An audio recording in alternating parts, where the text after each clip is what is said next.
We continue our study now in all that Jesus taught by his life and by his words. యేసుక్రీస్తు ప్రభువారు తన జీవితం ద్వారా మరియు తన మాటల ద్వారా బోధించినదంతయు మనం అధ్యయనం చేస్తున్నాం. And we are studying through the Gospels. God has given us 4 Gospels to tell us what Jesus taught in words and by his actions. మనము సువార్తలను చూస్తూ ఉన్నాం. యేసుక్రీస్తు ప్రభువారు తన జీవితం ద్వారా, తన మాటల ద్వారా, తన క్రియల ద్వారా ఏదైతే బోధించారో వాటిని చూడటానికి దేవుడు మనకి 4 సువార్తలను అనుగ్రహించారు. His actions also convey a message. ఆయన క్రియలు కూడా సందేశాన్ని తెలియజేస్తాయి.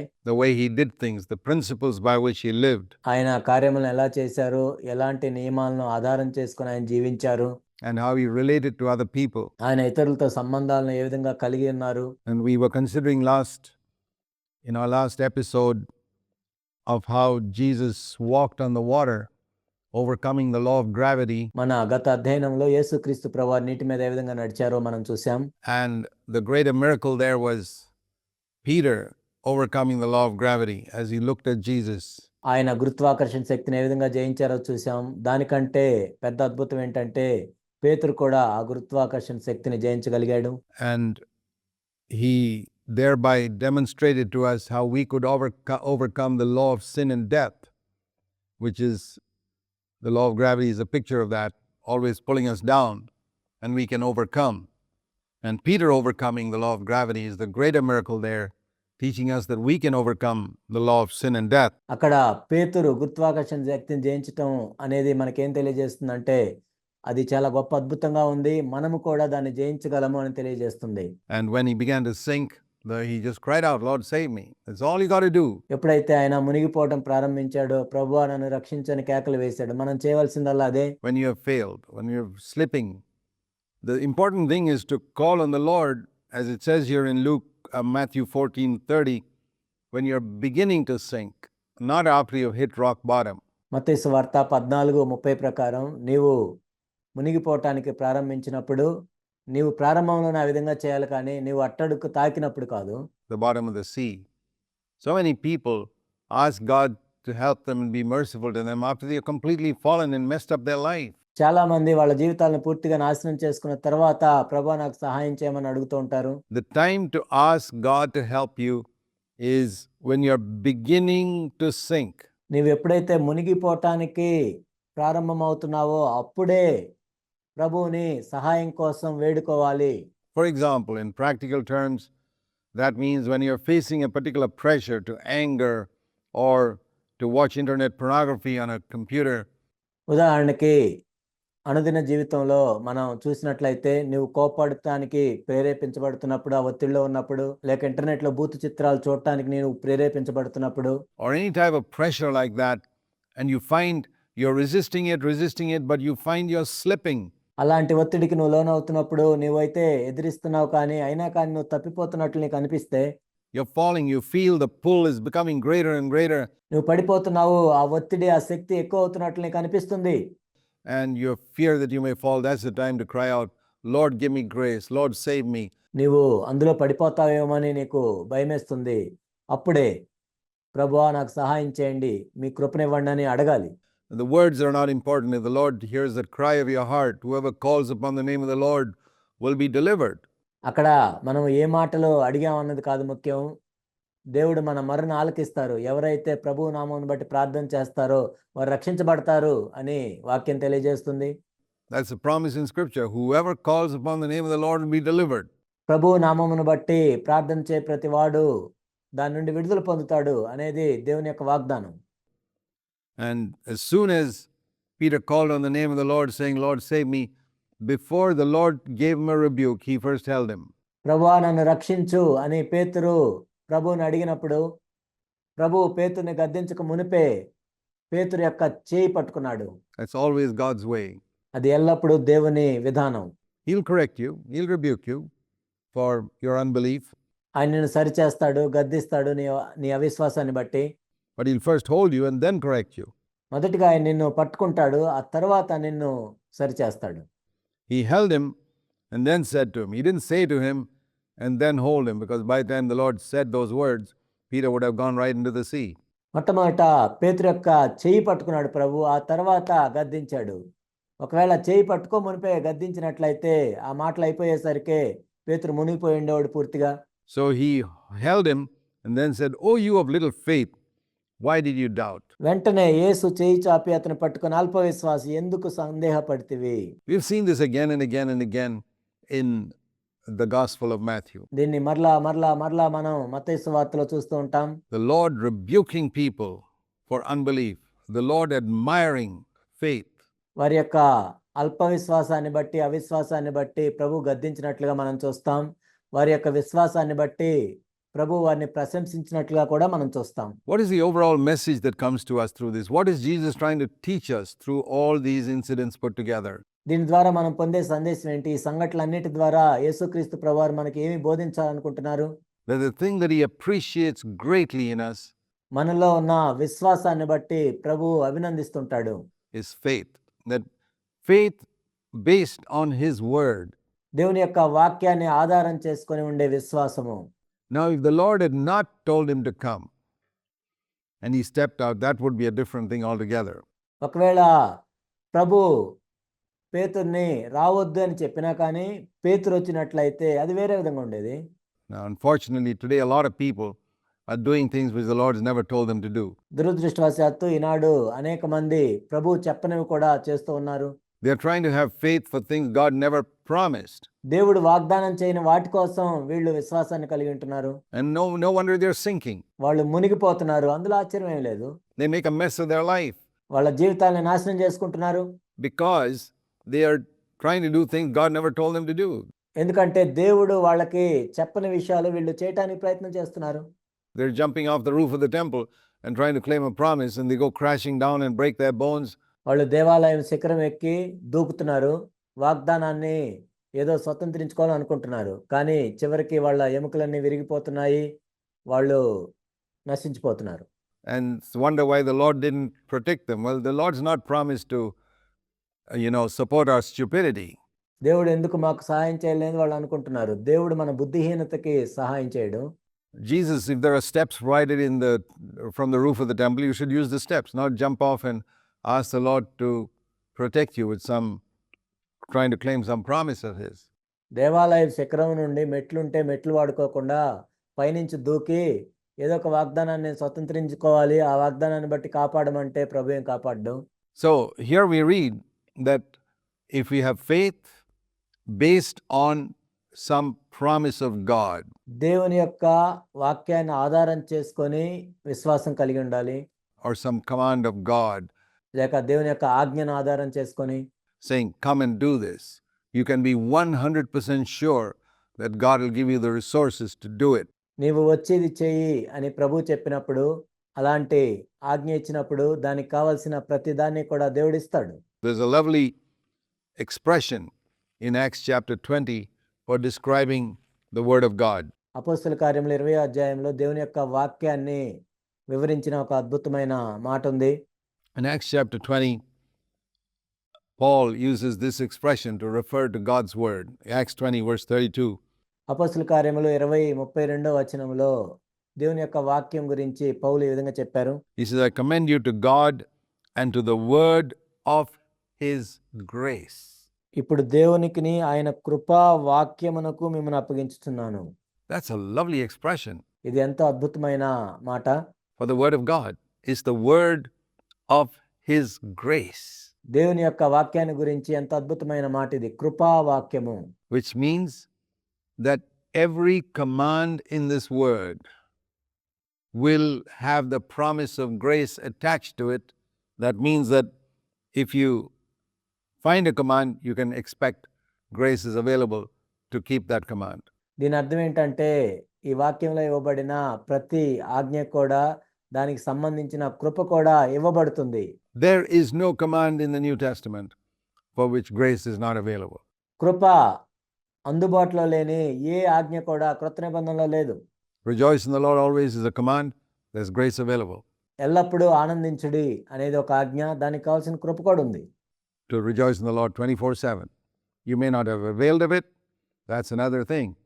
రోజుకి 24 గంటలు, వారానికి 7 రోజులు కూడా దానికి సంబంధించిన కృప ఉంది. ఒకవేళ ఆ కృపని నువ్వు పొందుకోలేదేమో అది వేరే విషయం. Or be anxious for nothing. There's grace available for that, to live a life completely free from anxiety. దేన్ని గూర్చి చింతపడకుడి అనే ఆజ్ఞ ఉంది. దానికి సంబంధించిన కృప కూడా ఉంది. That may not be your experience because you don't avail of it. అది నీ అనుభవంలో లేకపోవచ్చు. ఎందుకంటే దాన్ని నువ్వు పొందలేదు కాబట్టి. You don't cry, Lord, save me. ప్రభువా నన్ను రక్షించు అని నువ్వు కేకలు వేయలేదు. You don't believe that the Lord can do it. దేవుడు చేయగలడు అని నువ్వు నమ్మలేదు. You look at the circumstances, look here, look there, like Peter నువ్వు పరిస్థితులను చూస్తున్నావు, అక్కడ చూస్తున్నావు, ఎక్కడ చూస్తున్నావు పేతురులాగా. looked at around at people and circumstances, and you drown in anxiety or you drown in fear. నీ చుట్టుపక్కల ఉన్న మనుషుల్ని, పరిస్థితులను చూసి నువ్వు ఆ భయంలో, చింతలో మునిగిపోతూ ఉన్నావు. Or you drown in grumbling and complaining లేక సణుగులు, ఫిర్యాదుల్లో నువ్వు మునిగిపోతున్నావు. when there's absolutely no need to. There's no need to live on this earth with having a bad mood one single time in your life. నీ జీవితంలో ఒక్కసారి కూడా bad మూడ్తో జీవించాల్సిన అవసరం లేదు ఈ భూమి మీద. Can you have a bad mood and rejoice in the Lord always? That's impossible. నువ్వు ఒక బ్యాడ్ మూడ్ కలిగి ఉండి ప్రభువునందు ఎల్లప్పుడూ ఆనందించటం సాధ్యమేనా? అసాధ్యం. Can you be gloomy and depressed and rejoice in the Lord always? నువ్వు ఎప్పుడు నిరుత్సాహంలో, నిరాశలో ఉండి ప్రభువునందు ఎల్లప్పుడూ ఆనందించటం సాధ్యమేనా? Can you be anxious and fearful and obey the command which says be anxious for nothing? No. నువ్వెప్పుడు చింతిస్తూ, భయపడుతూ, దేని గురించి చింతపడకూడని ఆజ్ఞను నెరవేర్చడం సాధ్యమేనా? కాదు. What is the secret? The secret is to look at Jesus ఇక్కడ రహస్యం ఏంటి? రహస్యం ఏంటంటే యేసు వైపు చూడటం, and see how he lived ఆయన ఏ విధంగా జీవించాడో చూడటం, and obey his command and trust him ఆయన ఆజ్ఞకు విధేయత చూపించి ఆయన యందు నమ్మకించటం, to give us the grace to live by that standard. ఆ ప్రమాణాల ప్రకారం మనం జీవించడానికి కావాల్సిన కృపను ఆయన అనుగ్రహిస్తారు. And this is what Christendom needs to be challenged to do. This is the message that's missing in Christendom today. క్రైస్తవత్వం ఇది చేయటానికే సవాల్ చేయబడాలి. మనం కోల్పోతున్న వర్తమానము, సందేశం ఇదే. Matthew 14 and verse 32, when they got into the wind and the boat, when they got into the boat, the wind stopped, and those who were in the boat worshipped him, saying, "You're certainly God's son." మత్తయి 14:32 మనం చూసినట్లయితే, వారు దోణి ఎక్కినప్పుడు గాలి అణిగెను, అంతట దోణిలో ఉన్న వారు వచ్చి నీవు నిజముగా దేవుని కుమారుడు అని చెప్పి ఆయనకు మ్రొక్కిరి. And they crossed over to Gennesaret, and there the men of their place recognized him, and they brought to him all who were sick. And they began to entreat him that they might just touch the fringe of his cloak. They didn't even touch his body. వారద్దరికి వెళ్ళి గెనెసరేతు దేశమునకు వచ్చిరి. అక్కడి జనులు ఆయన గుర్తుపట్టి చుట్టుపట్లనున్న ఆ ప్రదేశం అంతటికి వర్తమానం పంపి రోగులందరినీ ఆయన యొద్దకు తెప్పించి, వీరిని నీ వస్త్రపు చెంగు మాత్రం ముట్టనిమ్మని ఆయన వేడుకొనిరి. ఆయన దేహాన్ని కాదు, వస్త్రపు చెంగుని. They just touched the dress he was wearing, and there was so much power that was transmitted through his body, through the dress. As many as touched it were cured. వాళ్ళు కేవలం ఆయన వస్త్రపు చెంగును మాత్రమే ముట్టుకున్నారు. ఆయన దేహంలో ఉన్న శక్తి వస్త్రపు చెంగు గుండా వెళ్ళి ముట్టిన వారందరూ కూడా స్వస్థత నొందారు. In other words, every single person was cured. They were all healed. ఇంకో మాటలో చెప్పాలంటే అక్కడ ప్రతి ఒక్కరు కూడా స్వస్థపరచబడ్డారు. They all went and touched, all types of terrible diseases, just touched blind people's eyes were opened. మనం చూసినట్లయితే వాళ్ళందరూ అక్కడ వస్త్రపు చెంగును ముట్టుతూ ఉన్నారు. ఎంతో భయంకరమైన వ్యాధులు కూడా నయమవుతూ ఉన్నాయి. గ్రుడ్డి వాళ్ళకి చూపు వస్తుంది by touching the hem of his garment. కేవలం ఆయన వస్త్రపు చెంగును ముట్టడం ద్వారా. Deaf people began to hear and dumb began to speak. చెవిటి వారు వింటున్నారు, మోగవారు మాట్లాడగలుగుతున్నారు. And lame people touched the hem of his garment and they began to walk, and those with internal diseases and aches and all types of things touched the hem of his garment and they were healed. కుంటివారు ఆయన వస్త్రపు చెంగును ముట్టిన వెంటనే వాళ్ళు నడవటం ప్రారంభిస్తున్నారు. ఎవరైతే అంతరంగంలో వాళ్ళకి సమస్యలు ఉన్నాయో, ఆ ఇబ్బందులు ఉన్నాయో, వాళ్ళందరూ కూడా వస్త్రపు చెంగును ముట్టిన వెంటనే బాగుపడుతున్నారు. This was an attestation by God, as I've said repeatedly, of the fact that Jesus was the Messiah. నేను ఇంతకుముందు అనేక సార్లు చెప్పినట్లుగా యేసుక్రీస్తు ప్రభువారే మెస్సయ్యగా వచ్చాడు అని రుజువు చేయటానికి దేవుని యొక్క ఆమోద ముద్ర యేసుక్రీస్తు ప్రభువుకి. It is not something that we can repeat. ఇది మనం పునరావృతం చేసేది కాదు. And it's not something that's happened throughout 2000 years of Christianity.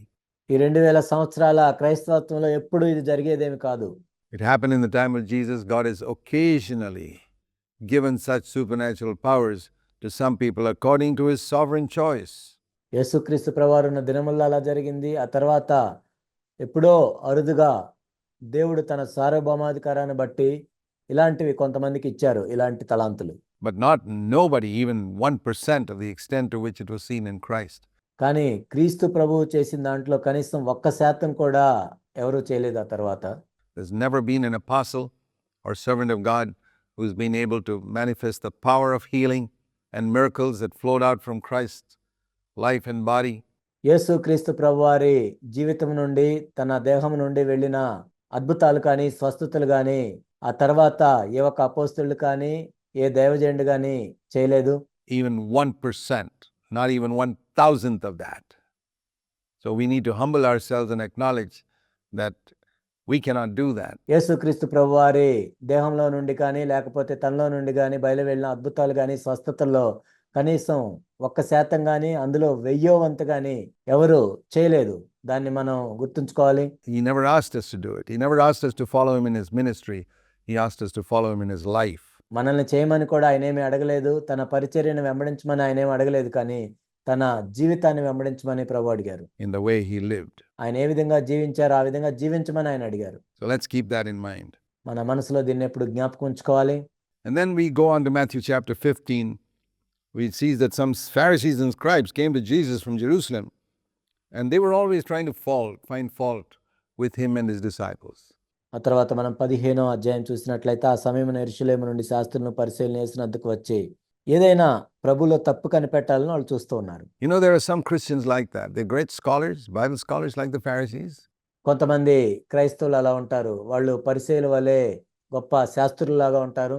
You ask yourself whether you're one like that. నీవు కూడా ఆ విధంగా ఉన్నావో లేదో ఒకసారి పరీక్షించుకో. But whenever you look at somebody you disagree with, కానీ నువ్వు ఎప్పుడైనా కానీ నీవు అంగీకరించలేని ఒక వ్యక్తిలో చూసినప్పుడు పరిసయ్యులు కూడా అంతే. క్రీస్తు వాళ్ళు అంగీకరించలేకపోయారు.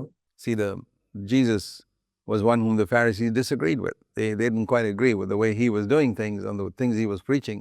యేసుక్రీస్తు ప్రభువారు చేసే పనులను బట్టి కానీ ఆయన బోధించే విధానాన్ని బట్టి కానీ పరిసయ్యులు ఏకీభవించలేకపోయారు, అంగీకరించలేకపోయారు. So when you find someone whom you disagree with, someone you hear or someone you meet, ఎవరైనా చెప్పేది నువ్వు విన్నప్పుడు కానీ వాళ్ళని కలుసుకున్నప్పుడు కానీ వాళ్ళు బోధించేది వాళ్ళు మాట్లాడేది నీవు అంగీకరించలేకపోయినట్లయితే ask yourself whether you're acting like the Pharisees acted towards Jesus. పరిసయ్యులు యేసుక్రీస్తు ప్రభువును బట్టి ఏ విధంగా ప్రవర్తించారో నువ్వు కూడా అలా ప్రవర్తిస్తున్నావా లేదో పరీక్షించుకో. You know, trying to find some fault, some little thing that you can nitpick and find wrong or an error. ఏదో ఒకటి తప్పు కనిపెట్టాలని లేకపోతే ఏదో ఒక విధంగా తప్పు చూపించాలని చిన్న చిన్నవి కూడా నువ్వు పట్టి చూస్తున్నావా? Or some little sentence he said, a word he used. ఆయన చెప్పిన చిన్న మాటను బట్టో లేకపోతే ఆయన ఉపయోగించిన ఒక చిన్న మాటను బట్టో. And very often you'll find it's activated by jealousy. తాను మాట్లాడిన ఒక వాక్యాన్ని బట్టో లేకపోతే ఒక చిన్న మాటను బట్టో తప్పును పట్టుకోవాలని నువ్వు చూస్తున్నావు. తరచుగా మనం చూసినట్లయితే అది అసూయను బట్టే కలుగుతుంది. See, the Pharisees were tremendously jealous of Jesus because he was so popular. యేసుక్రీస్తు ప్రభువారికి ఎంతో పేరు ప్రఖ్యాతులు వస్తున్నాయని పరిసయ్యులు ఎంతో అసూయపడ్డారు. And you could be jealous of someone whose ministry is more effective than yours, more anointed than yours, more people are listening to him than you. నీ పరిచర్య కంటే వేరే వాళ్ళ పరిచర్య ప్రభావవంతంగా ఉందని, నీకంటే ఆ వ్యక్తికి ఎక్కువ అభిషేకం ఉందని, నువ్వు చెప్పేదానికంటే ఆయన చెప్పేదాన్ని అనేక మంది వింటున్నారని, and you want to do something to tear him down. నీవు అలా చూసి ఏదో ఒక విధంగా అతన్ని పడగొట్టాలని నువ్వు చూస్తున్నావా? There are lots of Pharisees like that in the world today, and the Lord would say to you, you generation of vipers, how will you escape the damnation of hell? ఈనాడు లోకంలో చూసినట్లయితే అలాంటి పరిచయలు అనేక మంది ఉన్నారు. అప్పుడు ప్రభువు మీతో ఏం చెప్తాడంటే, సర్ప సంతానమా, నరకపు యొక్క ఉగ్రతను నువ్వు ఎలా తప్పించుకుంటావు? You got to take that seriously. These things are written for our instruction. వీటిని మనం తీవ్రంగా తీసుకోవాలి. మనకు బుద్ధి కలుగుటకే ఇవన్నీ రాయబడ్డాయి. What we learn from here is not only from Jesus' life, we can learn from the reaction of other people to Jesus' ministry many things for our own salvation, if you are interested. ఇక్కడ మనం నేర్చుకునేది ఏంటంటే, యేసుక్రీస్తు ప్రభు వారి జీవితాన్ని బట్టి మాత్రమే కాదు, కానీ యేసుక్రీస్తు ప్రభు యొక్క పరిచర్ని బట్టి మిగిలిన వాళ్ళు ఏ విధంగా ప్రతిస్పందించారో దాన్ని బట్టి కూడా మనం నేర్చుకోవచ్చు. ఇవన్నీ మనకు బుద్ధి కలుగుటకై రాయబడి ఉన్నాయి. And so they came to Jesus and said, why do your disciples transgress the tradition of the elders? వాళ్ళు వచ్చి ఏమడుగుతున్నారంటే, నీ శిష్యులు చేతులు కడుక్కోకుండా భోజనం చేయుచున్నారే, వారెందు నిమిత్తం పెద్దల పారంపర్యాచారమును అతిక్రమించుచున్నారు అని అడిగారు. The tradition of the elders was what was most important for the Pharisees, not the word of God. పరిసయ్యుల్ని మనం చూసినట్లయితే వాళ్ళకి దేవుని యొక్క వాక్యం కాదు కానీ పెద్దల పారంపర్యాచారమే వాళ్ళకి గొప్పది. not the heart of God, not the Spirit of God, దేవుని యొక్క హృదయం కాదు, దేవుని యొక్క ఆత్మ కాదు వాళ్ళకి ప్రాముఖ్యమైంది. but the tradition of the elders. పెద్దల పారంపర్యాచారము. And I find with so many Christians, this is the problem. చాలా మంది క్రైస్తవుల్లో కూడా ఇదే సమస్య నేను చూశాను. The tradition of the elders, what we have believed in our church, మన సంఘాల్లో మన పూర్వీకుల దగ్గర నుంచి మనం ఏమి నమ్ముతున్నాం అన్నదే వాళ్ళకి ముఖ్యం. from ancient ages in some churches, and or say our church started 100 years ago, and this is what our senior elders have taught, and this is what we believe. మా సంఘం 100 సంవత్సరాల క్రితం ప్రారంభించబడింది. మా పూర్వీకులైన పెద్దలు మాకు ఇవి నేర్పించారు, వాటినే మేము నమ్ముతున్నాం. The tradition of the elders. But is it found in the Word of God? That is the question. పెద్దల పారంపర్యాచారములు. కానీ అవి దేవుని యొక్క వాక్యంలో ఉన్నాయా లేవా అన్నదే ప్రశ్న. So it's because Jesus broke with tradition. He said the Word of God is more important than tradition. ఇక్కడ యేసుక్రీస్తు ప్రభువారు పెద్దల పారంపర్యాచారములను అతిక్రమించారు. ఎందుకంటే దేవుని యొక్క వాక్యమే ప్రధానమని. That's why they killed him. అందుకే వాళ్ళు ఆయనను చంపివేశారు. They didn't kill Jesus because he was washing the disciples' feet. శిష్యుల యొక్క పాదాలు కడుగుతున్నారని యేసు ప్రభుని వాళ్ళేమి చంపేయలేదు. They didn't kill him because he said, love your enemies. నీ శత్రువులను ప్రేమించుడని ఆయన చెప్పాడని వాళ్ళేమి సిలువ వేయలేదు. They didn't kill him because he said, don't lust after women. ఒక స్త్రీని మోహపు చూపులు చూడొద్దు అని చెప్పినందుకు కాదు ఆయన చంపేసింది. They killed him because he said the tradition of the elders, which violates and contradicts the Word of God, is a lot of rubbish, and you got to throw it away. ఆయన ఏం చెప్పారంటే ఆ పెద్దల పారంపర్యాచారాన్ని మీరు పక్కన పెట్టాలి, దేవుని యొక్క వాక్యానికి విలువ ఇవ్వాలని చెప్పారు. You got to understand the spirit of God's Word. దేవుని యొక్క వాక్యం వెనుకున్న ఆత్మను మీరు అర్థం చేసుకోవాలి. So the tradition of the elders, this phrase, is a very important thing the Pharisees and today's Pharisees also, you can find in your own heart if you respect. పెద్దల పారంపర్యాచారము అనేది పరిసయ్యులకి ఎంతో ప్రాముఖ్యమైనది. ఈనాటి పరిసయ్యుల్లో కూడా మనం చూసినట్లయితే ఇదే ప్రాముఖ్యమైనది వాళ్లకు. Human tradition without scriptural foundation. నీవు దేవుని యొక్క వాక్యంలో ఏ ఆధారం లేకుండా కేవలం మానవపరమైన సాంప్రదాయాలకే విలువిస్తున్నట్లయితే నీ హృదయంలో కూడా ఇది ఉన్నట్లు నీవు కనుగొనొచ్చు. Particularly where it contradicts the scripture. Now there are a lot of traditions which have nothing to do with scripture. By all means you can follow them. ముఖ్యంగా ఏ ఆచారాలు అయితే దేవుని యొక్క వాక్యానికి విరోధంగా ఉంటాయో వాటిని మనము పాటించకూడదు. కొన్ని ఆచారాలు ఉంటాయి దేవుని యొక్క వాక్యానికి దానికి ఎటువంటి సంబంధం ఉండదు.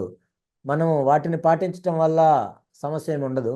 But traditions which contradict scripture, we must throw into the trash can, the garbage bin.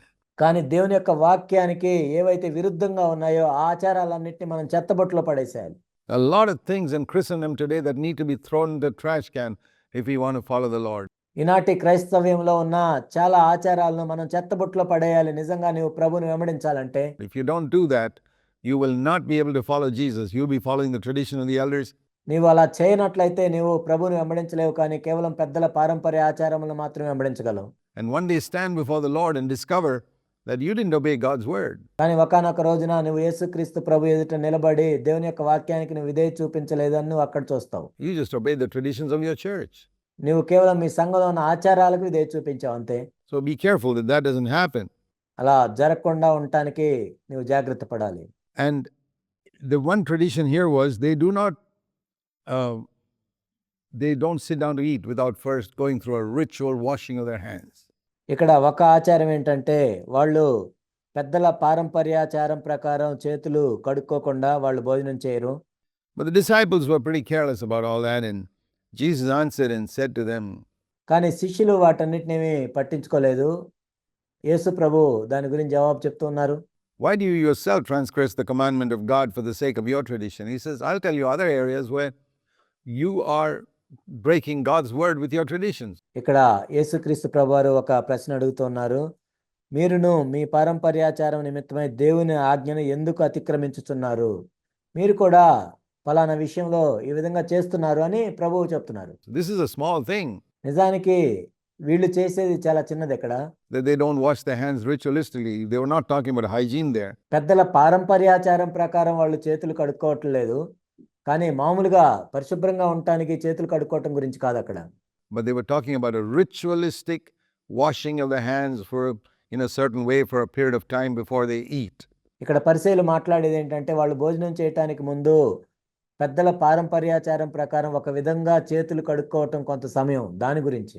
I mean, if one washes hands for the sake of hygiene, that's at least one thing. పరిశుభ్రంగా ఉండటానికి చేతులు కడుక్కున్నట్లయితే అది మంచిదే. But here it was a ritual, religious ritual, which they were wondering why the disciples didn't go through. ఇక్కడైతే మత సంబంధమైన ఒక ఆచారము శిష్యులు ఎందుకు దాన్ని పాటించట్లేదని వీళ్ళు అడుగుతున్నారు. And he said, that's not a serious thing. I'll tell you the word of God that you cancel with your tradition. For example, he said, అది చాలా చిన్న విషయం, కానీ మీ పెద్దల పారంపర్యాచారం కోసం మీరు దేవుని యొక్క ఆజ్ఞ నిరర్ధకం చేస్తున్నది ఒకటి నేను మీకు చెప్తాను. what did Jesus teach? Here's what Jesus taught. యేసు ప్రభువు బోధించేది ఏంటి? చూడండి ఇక్కడ ఆయన ఏం బోధించారు. God has said, Matthew 15:4, honor your father and mother, and he who speaks evil of father and mother should be put to death. మత్తయి 15:4 మనం చూసినట్లయితే తల్లిదండ్రులు గనపరచమనియు తండ్రినైను తల్లినైను దూషించువాడు తప్పక మరణం పొందవలనని దేవుడు సెలవిచ్చెను. Do you know how seriously God takes this matter of speaking disrespectfully to your parents? మీ తల్లిదండ్రులతో అగౌరవంగా మాట్లాడటాన్ని దేవుడు ఎంత తీవ్రంగా తీసుకుంటున్నాడో మీరు చూసారా ఇక్కడ? Or about your parents? లేక మీ తల్లిదండ్రుల గురించి, Speaking evil of father and mother. తల్లి గురించి తండ్రి గురించి చెడుగా మాట్లాడటం. It's not so much saying that my father worships idols. Maybe he does, that's the truth. అంటే మా తండ్రి విగ్రహారాధన చేస్తాడు అని చెప్పటం అది తప్పేం కాదు, అది నిజమే. That's not speaking evil, that's a fact. But when you denounce him by criticizing him in a bad way, that's speaking evil. కానీ ఆయనను తక్కువ చేసి మాట్లాడటం, ఆయన మీద నేరారోపణ చేయటం, అది చాలా, That's a very serious sin in God's eyes. దేవుని దృష్టిలో అది ఎంతో తీవ్రమైన పాపం. He says, but you say to children who need to be supporting their parents financially, కానీ ఇక్కడ తల్లిదండ్రులకి ఆర్థికంగా సహాయం చేయవలసిన పిల్లలతో ఏం చెప్తున్నారంటే ఇక్కడ, anything of mine that I could have sent you to help you, I'm sorry, I've given it to God. Wow. నేను మీకేదైతే చేయాలనుకున్నానో పంపించాలనుకున్నానో అదంతా దేవునికే ఇచ్చాను అని చెప్పటం. What a spiritual answer to give. Your dad is in need, they have hardly enough to eat, and you're earning a good salary, and you don't send to help him? ఇది ఎంత ఆత్మ సంబంధమైన జవాబులాగా ఉందో చూడండి. మీ తల్లిదండ్రులు తినటానికే తిండి లేకుండా ఉన్నారు, నీకేమో మంచి జీతం వస్తుంది, వాళ్ళకి డబ్బులు పంపించాల్సిన అవసరం లేదా నీకు? Because you say you've given it to God? That is religious garbage. నేను దేవునికి ఇచ్చాను అని నువ్వు చెప్తున్నావు, అది ఎంతో మత సంబంధమైన చెత్త. The Lord said, he's not honoring his father and mother there. ఇక్కడ ప్రభు ఏం చెప్తున్నాడంటే ఆ విధంగా చేయటం ద్వారా ఆ వ్యక్తి తన తల్లిని తండ్రిని గనపరచట్లేదు. You teach him not to honor his father and mother, there you invalidate or cancel the word of God for the sake of your tradition. You're so greedy. మీరు అటువంటి వ్యక్తులకి ఈ విధంగా బోధించటం ద్వారా మీ పెద్దల పారంపర్యాచారముల కోసం దేవుని యొక్క వాక్యాన్ని నిరర్ధకం చేస్తున్నారు. మీరెంతో దురాశ కలిగిన వారు. To get that guy's money, that you don't even allow him to support his parents. ఆ వ్యక్తి డబ్బులు తీసుకోవటానికి మీరెంతో దురాశ కలిగి ఉన్నారు. ఆ వ్యక్తి తన తల్లిదండ్రులకి డబ్బులు పంపించడానికి కూడా మీరు అనుమతించట్లేదు. And that's happening today. ఈనాడు కూడా అదే జరుగుతుంది. There are so many churches who are greedy for people's money that they don't allow them to use it for legitimate needs in their family. అనేక సంఘాలు ఎంతో దురాశ కలిగి ఆ సంఘంలో ఉన్న సభ్యుల యొక్క నిజమైన అవసరాలు తీర్చుకోవటానికి కూడా వాళ్ళని అనుమతించట్లేదు. That's not the way we do it in our church. మా సంఘంలో మేము ఆ విధంగా చేయము. We tell people, if you got legitimate needs in your family, God's not a greedy person asking you not to meet those needs but to give it to him or his work. No. మీ కుటుంబంలో నిజమైన అవసరాలు ఉన్నట్లయితే అవసరాలు తీర్చుకోకుండా నాకు డబ్బులు ఇవ్వండి, నా పరిచర్యకి ఇవ్వండి అని అడగటానికి దేవుడేమి దురాశపరుడు కాదు. Take care of your needs. మీ అవసరాలను తీర్చుకోండి, Clear your debts. మీ అప్పులు తీర్చండి, Help your children to get a good education. మీ పిల్లలకి మంచి చదువు చెప్పించండి. And give to God cheerfully as much as you can give. That is the New Testament teaching. దేవునికి మీరు సంతోషంగా ఎంత ఇవ్వగలిగితే అంత ఇవ్వండి, అదే క్రొత్త నిబంధన బోధ. Not forcing people to give 10%. That's a tradition. దశంభాగాలు ఇవ్వాలని వాళ్ళని బలవంత పెట్టడం కాదు, అది ఆచారం. a tradition of men carried over from the old covenant. And it's amazing. I was wondering, we wonder why people take just one commandment from the old covenant about keep paying your tithes. అది పాత నిబంధన నుంచి వచ్చిన మనుషుల ఆచారము. నేను అనుకుంటాను ఆ పాత నిబంధన నుండి ఎందుకు వాళ్ళు ఆ ఒక్క ఆజ్ఞ తీసుకొచ్చారని. What about other commandments like keeping the Sabbath? విశ్రాంతి దినాన్ని పాటించాలి అని మరొక ఆజ్ఞ కూడా ఉంది. మరి దాని గురించి ఏంటి? Not doing any work, not lighting a fire on Saturdays. శనివారం ఏ పని చేయకుండా, కనీసం పొయ్యి కూడా ముట్టించకుండా. And other commandments like killing a lamb or a goat every time you sin. నీవు పాపం చేసినప్పుడల్లా ఒక గొర్రె పిల్లనో మేక పిల్లనో బలివ్వాలి అనే ఆజ్ఞలను ఎందుకు తీసుకోలేదు? It's all been fulfilled in Christ. They say the lamb and the goats being slain is fulfilled in Christ. So has the Sabbath been. ఇవన్నీ కూడా క్రీస్తులో నెరవేర్చబడ్డాయి. గొర్రె పిల్ల మేక పిల్లను బలివ్వటాలు, విశ్రాంతి దినము ఇవన్నీ కూడా క్రీస్తు యొక్క మరణములో నెరవేర్చబడ్డాయి. So has the tithing been. It's all fulfilled in Christ. ఆ విధంగా దశంభాగం కూడా ఆయనలో నెరవేర్చబడింది. The law is over. The old covenant has been abolished. Hebrews chapter 8.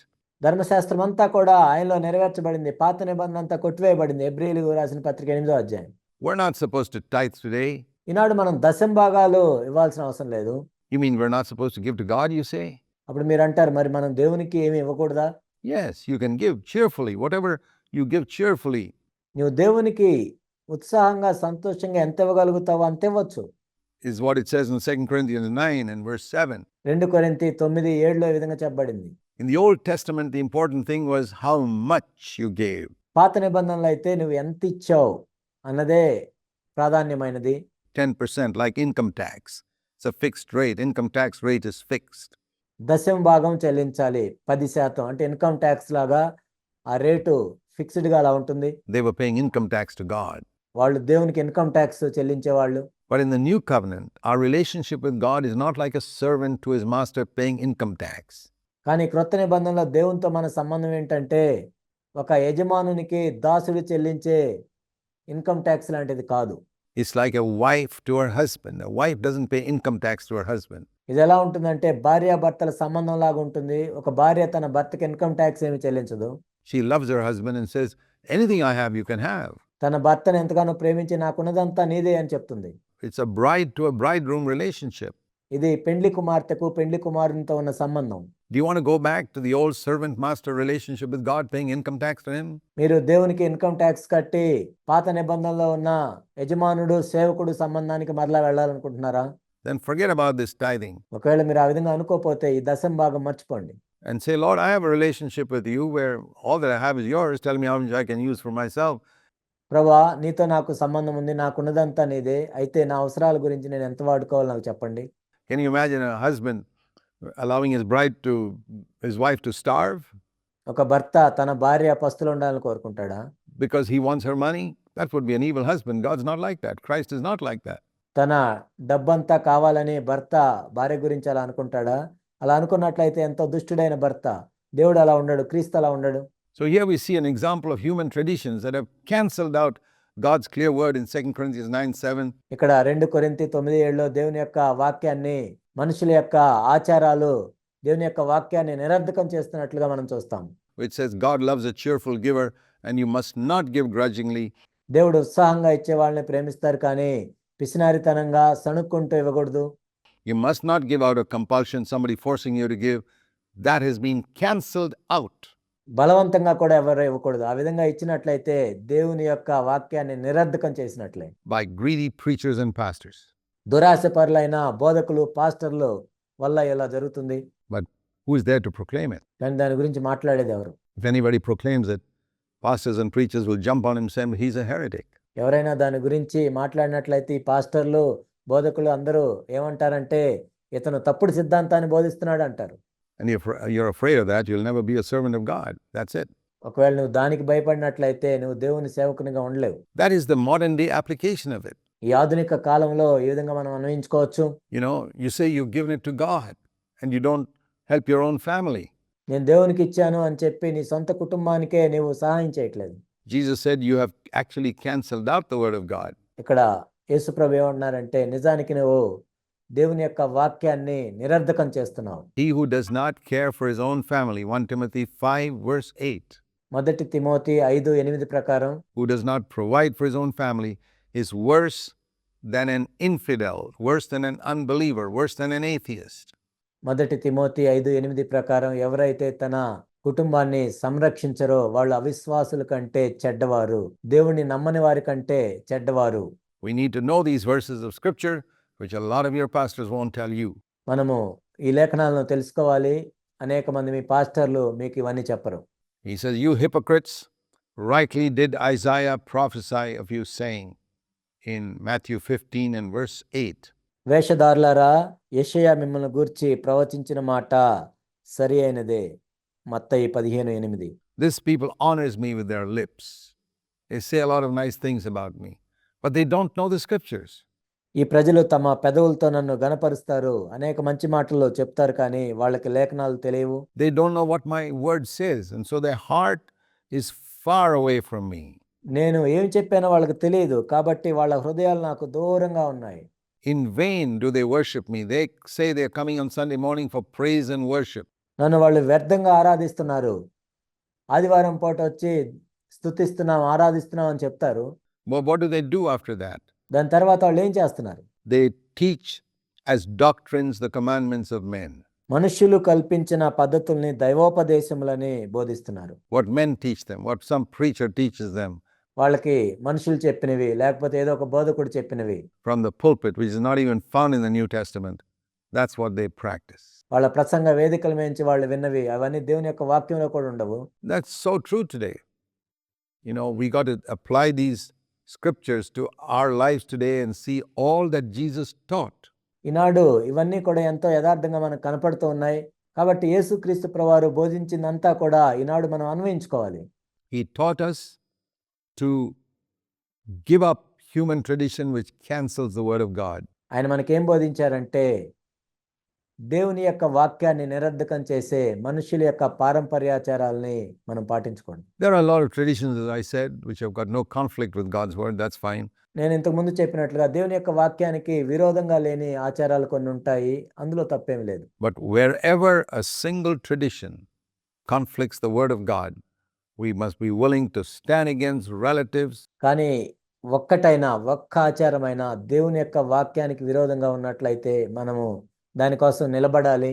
Church leaders, anybody, అది బంధువులకు విరోధంగా అయినా, సంఘానికైనా, సంఘ నాయకులకైనా, to say, I'm not going to do that. మరెవరికైనా విరోధంగా మనం నిలబడి నేను దాన్ని చేయను అని చెప్పగలగాలి. Because there's a higher authority than you, my dad and mom, ఎందుకంటే మీకంటే గొప్ప అధికారం ఉంది, అమ్మా నాన్న, higher authority than you, pastor, preacher, bishop, or whatever. అమ్మ కన్నా, నాన్న కన్నా, బిషప్ కన్నా, పాస్టర్ కన్నా, ఎవరికన్నా కానీ గొప్ప అధికారం ఒకటి ఉంది. That is God's word.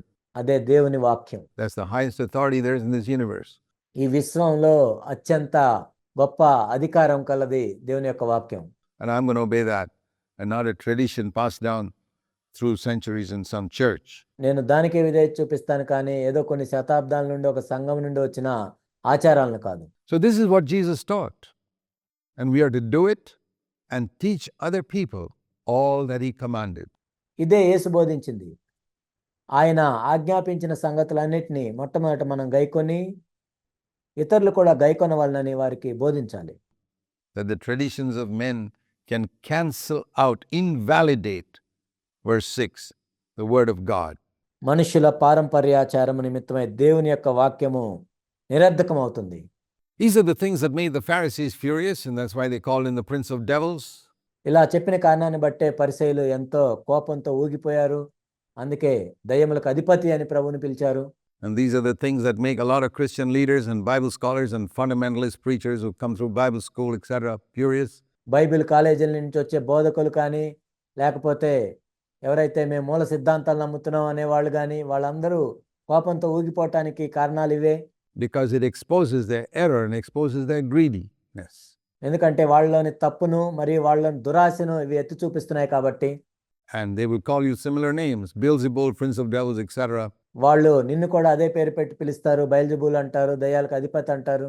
But if you follow Jesus, it won't disturb you one bit. It'll be like water off a duck's back. కానీ నువ్వు యేసుక్రీస్తు ప్రభువుని వెంబడిస్తున్నట్లయితే నువ్వు వాటి గురించి ఏమీ చింతించవు. You carry on standing true to what God told you to do, and you continue to proclaim the truth. అవి ఎలా ఉంటాయంటే బాతు మీద పడ్డ నీళ్ల వల్లే వెనక్కి వెళ్ళిపోతూ ఉంటాయి. నీవేదైతే సత్యం కోసం నిలబడ్డావో దానికోసం నిలబడతావు. ఏదైతే సత్యాన్ని ప్రకటించాలో దాన్ని ప్రకటిస్తుంటావు. This is how it must be. ఇలానే ఉండాలిది. And after that, he called the multitude in verse 10. ఆ తర్వాత 10వ వచనంలో ఆయన జన సమూహాలను పిలిచి Jesus called them and said, "Hear and understand. Not what enters into the mouth defiles a man, but what proceeds out of the mouth, this defiles a man." You know, there were a lot of laws in the Old Testament, particularly the book of Leviticus, chapter 11. మనం చూసినట్లయితే పాత నిబంధనలో ధర్మశాస్త్రంలో అనేకమైన నియమాలు పద్ధతులు ఉన్నాయి. ముఖ్యంగా లేవీ కాండంలో అనేకమైన విషయాలు ఉంటాయి. which had specific laws saying you can't eat this type of meat and you can't eat that type of food, etc. నువ్వు అలాంటి మాంసం తినకూడదు, ఇలాంటి ఆహారం తినకూడదు అని ఇలాంటివి చాలా ఉంటాయి. It was all meant to teach people the principle of separating, being separate from sin. ఇవన్నీ కూడా ఏంటంటే మనుషులకి పాపం నుండి ప్రత్యేకంగా ఉండాలి అని తెలియజెప్పటానికి. To be sanctified, set apart from sin. పాపము నుండి వైదొలిగిపోవాలని, పరిశుద్ధపరచబడాలని. That was the purpose of even giving laws like don't wear a clothing made half of linen and half of woolen. అందుకని అనేకమైన రూల్స్ వాళ్ళకి ఇవ్వబడ్డాయి. వూలు, లినెన్ రెండు కలిపి చేసిన వస్త్రాలు కూడా వేసుకోకూడదని వాళ్ళకి ఆజ్ఞ ఇవ్వబడింది. I mean, there's nothing sinful about that. We wear mixed material clothing all the time nowadays. ఈ రోజుల్లో మనం చూసినట్లయితే మనం వేసుకునే బట్టలన్నీ కూడా అలా రెండు మిశ్రమమే వేసుకుంటాం. But the Lord was trying to teach the principle of separation. కానీ ఇక్కడ ప్రభువు వాళ్ళకి ఏమి నేర్పించదలుచుకున్నాడు అంటే ప్రత్యేకపరచబడాలి అని. And principle of staying away from uncleanness. And in order to drill that into the minds of people, he said, don't eat certain types of food. అపవిత్రతకు దూరంగా ఉండాలని వాళ్ళకి తెలియజెప్పటానికి కూడా ప్రభు ఏం చెప్పారంటే ఫలానా ఆహారం తినకూడదు అని కూడా చెప్పారు. Don't eat certain types of birds, certain types of fish, and certain types of animals. కొన్ని రకాల పక్షులు తినకూడదు, కొన్ని రకాల చేపలు తినకూడదు, కొన్ని రకాల జంతువులు తినకూడదు. Don't eat their meat. Now, we can take that and make a law out of it.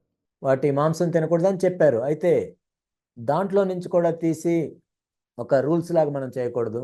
There are people who will make a law out of it. కొంతమంది దాంట్లో నుండి కూడా ఒక రూల్ లాగా చేసేవాళ్ళు ఉంటారు. You know, they say don't drink coffee and don't eat pork and things like that. వాళ్ళు ఏం చెప్తారంటే కాఫీ తాగకూడదు, పంది మాంసం తినకూడదు, అలాంటివి చెప్తూ ఉంటారు. And the Lord says it's not what goes into a mouth that defiles a man. ఇక్కడ ప్రభు ఏం చెప్తున్నారంటే ఒక మనుష్యుని నోట్లో పడేది అపవిత్రం చేయదు ఆ వ్యక్తిని. We make so many laws about these little things. ఈ చిన్న చిన్న వాటిని బట్టి ఎన్నో రూల్స్ పెడుతూ ఉంటాం. That's not the issue. ఇక్కడ సమస్య అది కాదు. But proceeds out of the mouth defiles the man. కానీ నోట్లో నుండి వచ్చేదే అపవిత్రం చేస్తుంది. Now, you know, you can take that word and misuse it. ఇప్పుడు దీన్ని తీసుకొని దీన్ని కూడా మీరు తప్పుగా చేయొచ్చు. You can misquote even Jesus Christ. యేసు క్రీస్తు ప్రభు చెప్పిన మాటను కూడా మీరు అపార్థం చేసుకోవచ్చు. You know, there are people who can take drugs, harmful drugs, and say, Jesus said, what goes into the mouth doesn't defile the man. That's right. Taking a harmful drug will not defile you spiritually, but it'll ruin your body. అవును, ఆత్మ సంబంధంగా చూసినట్లయితే నీ ఆత్మను అదేమీ అపవిత్రం చేయదు, కానీ నీ శరీరాన్ని అదే అపవిత్రం చేస్తుంది, పాడు చేస్తుంది. It'll kill you. అది నేను చంపేస్తుంది. It's like taking poison. అది విషం తీసుకున్నట్లే. So don't misuse the word of God. కాబట్టి దేవుని యొక్క వాక్యాన్ని తప్పుగా వాడకూడదు. Jesus didn't say it won't harm your body, but it won't defile you spiritually. యేసుక్రీస్తు ప్రభువారు అది నీ శరీరాన్ని పాడు చేయదని చెప్పలేదు, కానీ నీ ఆత్మను అపవిత్రం చేయదు. But what is it that defiles us spiritually? What comes out of our heart. కానీ ఆత్మ సంబంధంగా అపవిత్రపరిచేది ఏంటంటే నీ నోట్లో నుంచి వచ్చేదే బయటకు వచ్చేది. Like we considered earlier, out of the abundance of the heart, the mouth speaks. ఇంతకుముందు మనం చూసినట్లుగా ఒక మనుషుని యొక్క హృదయం నిండిన దాన్ని బట్టి నోరు మాట్లాడుతుంది. So it's not what we eat that defiles us. That may cause us a stomach upset if the food is not good. మనము తినేదాన్ని బట్టి అది మనల్ని అపవిత్రం చేయదు. బహుశా అది బాగలేనట్లయితే మన కడుపును పాడు చేయొచ్చు. But what defiles us spiritually is not this ritualistic avoiding of certain types of. ఇదేదో మతానుసారంగా ఆచారపరంగా ఏదో కొన్ని ఆహారాలు మానివేయటం వలన కాదు, ఇవి కాదు. Food, not even food offered to idols, because an idol is just a block of wood or stone. It doesn't mean anything. కనీసం విగ్రహాలకు అర్పించింది కూడా కాదు మనల్ని అపవిత్రపరిచేది. ఎందుకంటే అక్కడ విగ్రహం అంటే రాళ్ళు, చెక్కలు ఇవే కదా. But what can defile us is what comes out of our heart. కానీ మనల్ని అపవిత్రపరిచేది ఏంటంటే మన హృదయంలో నుండి బయటకు వచ్చేది. As we considered earlier, out of the heart comes forth evil thoughts and murders and మనం ఇంతకుముందు చూసినట్లుగా మన హృదయముల్లో ఏ విధంగా చెడు తలంపులు ఉంటాయి, నరహత్యలు ఉంటాయి, adulteries and fornications and all types of things like that. వ్యభిచారము, జారత్వము, అలాంటివన్నీ కూడా హృదయంలోనే ఉంటాయి. And then the disciples came and said, "Do you know that the Pharisees were offended when they heard this statement?" ఆ తర్వాత శిష్యులు వచ్చి యేసు ప్రభుతో ఈ విధంగా అంటున్నారు, పరిసయ్యులు ఆ మాట విని అభ్యంతరపడ్డారని నీకు తెలుసా? That means the Pharisees are offended that Jesus spoke so much against tradition. యేసుక్రీస్తు ప్రభువారు పెద్దల పారంపర్యాచారాల గురించి వ్యతిరేకంగా మాట్లాడినప్పుడు పరిసయ్యులు ఎంతో అభ్యంతరపడ్డారు. They really hated him for that. That's what finally made them kill him. నిజంగా ప్రభువుని ఎంతో ద్వేషించారు దాన్ని బట్టి, అందుకే తర్వాత ఆయన్ని చంపివేశారు కూడా. And the disciples came, they were disturbed when they saw the Pharisees were terribly upset. పరిసయ్యులు ఎంతో అభ్యంతరపడటం చూసి శిష్యులు కూడా ప్రభు దగ్గరికి వచ్చి చెప్తున్నారు, At Jesus preaching against tradition. ఆచారాలకు వ్యతిరేకంగా ప్రభు మాట్లాడినప్పుడు. And they came to him and said, "Lord, be careful. These guys are terribly upset. They'll do something to you." ప్రభువా జాగ్రత్తగా ఉండండి, వీళ్ళు ఎంతో అభ్యంతరపడ్డారు, నిన్నేమైనా చేస్తారేమో వీళ్ళు. And Jesus said, "Every plant that my heavenly Father did not plant will be rooted up." అప్పుడు ప్రభు ఏం చెప్పారంటే, పరలోకమందున్న నా తండ్రి నాటని ప్రతి మొక్కయు పెళ్ళగింపబడు. We must never forget that. దీన్ని ఎప్పుడు మనం మర్చిపోకూడదు. If you're following a tradition which God did not plant in His Word, దేవుడు తన వాక్యంలో నాటని ఆచారాన్ని ఏదైనా నువ్వు వెంబడిస్తున్నట్లయితే one day it'll be pulled out. ఒకానొక రోజు అది పెళ్ళగించబడుతుంది. You'd have wasted your life following something which God never said, దేవుడు చెప్పని దాన్ని నీవు వెంబడిస్తూ నీ జీవితాన్ని వ్యర్థం చేసుకుంటున్నావు. which God never planted. దేవుడు నాటని దాన్ని. If you're trying to have faith for something that God has never promised, you're going to be frustrated. దేవుడు వాగ్దానం చేయని దానికోసం నువ్వు విశ్వాసాన్ని కలిగినట్లయితే నువ్వెంతో కలవరపడతావు. I'll tell you, you'll be frustrated. నేను చెప్తున్నాను, నువ్వు కలవరపడిపోతావు. Every plant that my Heavenly Father did not plant will be rooted up. If you're doing a work that God never told you to do, నా తండ్రి నాటని ప్రతి మొక్కయు పెళ్ళగింపబడును. దేవుడు చెప్పని దాన్ని నువ్వేదైతే ఒకవేళ దేవుడు చెప్పకుండా కూడా నువ్వేదైతే చేస్తున్నావో ఒకానొక రోజు అది కూడా పెళ్ళగించబడుతుంది. one day it'll be rooted up. All your work will be rooted up. నువ్వు చేసిన పని అంతా కూడా పెళ్ళగించబడుతుంది. Seek God to see whether what you're doing is what God has told you to do or not. నువ్వు చేస్తున్న పని చేయమని దేవుడు చెప్పాడా లేదా చూసుకో. Then he also said, don't worry about them. Just leave them alone. They are blind guides of the blind. And if a blind man guides a blind man, both will fall into a pit. అప్పుడు ప్రభు వారితో ఏం చెప్పారంటే, వారి జోలికి పోకుడి, వారు గ్రుడ్డివారే ఉండి గ్రుడ్డివారికి త్రోవ చూపువారు, గ్రుడ్డివాడు గ్రుడ్డివానికి త్రోవ చూపిన యెడల వారిద్దరు గుంటలో పడుదురు కదా. Very, very important, dear brothers and sisters, that you don't follow blind leaders. నా ప్రియ సహోదరి సహోదరులారా, ఇది ఎంతో ప్రాముఖ్యమైన విషయం. మీరు గ్రుడ్డివారైన నాయకుల్ని వెంబడించకూడదు. And in the context, who are the blind leaders? The blind leaders are those who follow tradition. ఈ సందర్భానుసారంగా మనం చూసినట్లయితే గ్రుడ్డివారైన నాయకులు ఎవరైతే కేవలం పెద్దల పారంపర్యాచారాలని వెంబడిస్తూ ఉంటారో వాళ్ళే గ్రుడ్డివారు. And not God's word. దేవుని యొక్క వాక్యాన్ని వెంబడించకుండా వీటిని వెంబడించేవాళ్ళు. Who are the leaders who can see? Those who see the word of God. చూపు కలిగిన నాయకులు ఎవరైతే దేవుని యొక్క వాక్యాన్ని చూసి దాని ప్రకారం నడుచుకోగలిగిన వారు. And follow that. So be careful which type of leaders you follow, because you're going to end up where they end up. If they're in a pit, కాబట్టి మీరు ఎవరిని వెంబడిస్తున్నారో జాగ్రత్తగా ఉండండి. ఒకవేళ వాళ్ళు గుంట్లో పడితే మీరు కూడా గుంట్లోనే పడతారు. you will be in a pit too. And so we need to be careful what type of leaders we are following, whether they are showing us what's written in God's word or the traditions of men. మనం ఎలాంటి నాయకులను వెంబడిస్తున్నామో జాగ్రత్తగా చూసుకోవాలి. వాళ్ళు దేవుని యొక్క వాక్యాన్ని మనకు చూపిస్తున్నారా లేక పెద్దల పారంపర్యాచారాలను చూపిస్తున్నారా? We'll continue our study in the next episode. తరువాత ఎపిసోడ్లో మన అధ్యయనాన్ని మనం కొనసాగిద్దాం.